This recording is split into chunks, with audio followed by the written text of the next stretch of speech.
Si est dans l'amour et dans le pré 2022 que les téléspectateurs de M6 ont pu faire la connaissance d'Alain, éleveur de veaux sous la mer de 58 ans. Très vite, ils se sont attachés au candidat. Nombreux sont donc encore à suivre ses aventures sur Instagram. Mais le 31 décembre dernier, les nouvelles qui l'ont découverte n'étaient pas bonnes. Comme l'ont notre père et nos confrères de Voici, Alain était plus qu'inquiet en cette fin d'année. En story, il a révélé que ses chiennes se trouvaient chez le vétérinaire et que la situation était alarmante.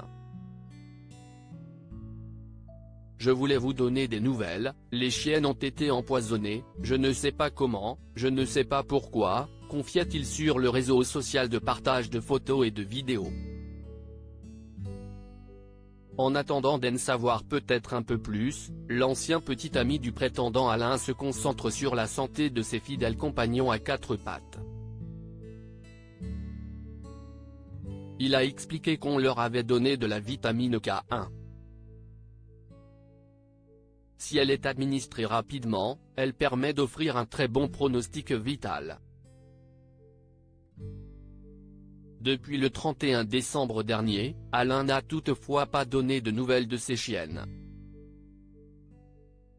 Espérons donc qu'elles seront meilleures quand il fera sa réapparition sur Instagram.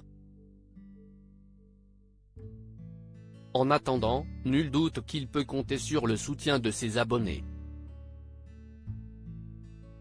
Le drame de sa vie, ceux qui le suivent ont notamment été touchés par son histoire personnelle.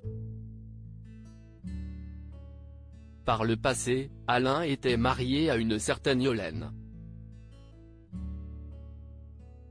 Une histoire d'amour qui a duré 10 ans.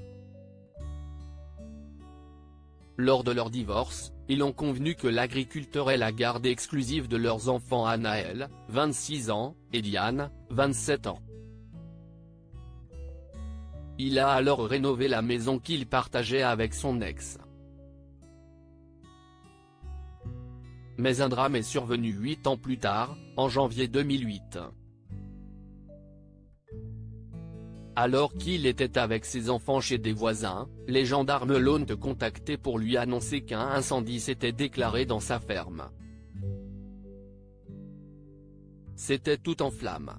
J'ai essayé de pousser la porte pour ouvrir au chien mais je n'ai pas pu, s'était-il souvenu très ému lors du tournage de son portrait, diffusé le 14 février dernier.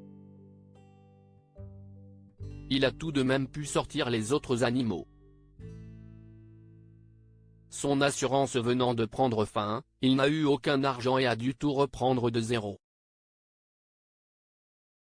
Il a heureusement pu compter sur la bonté des gens.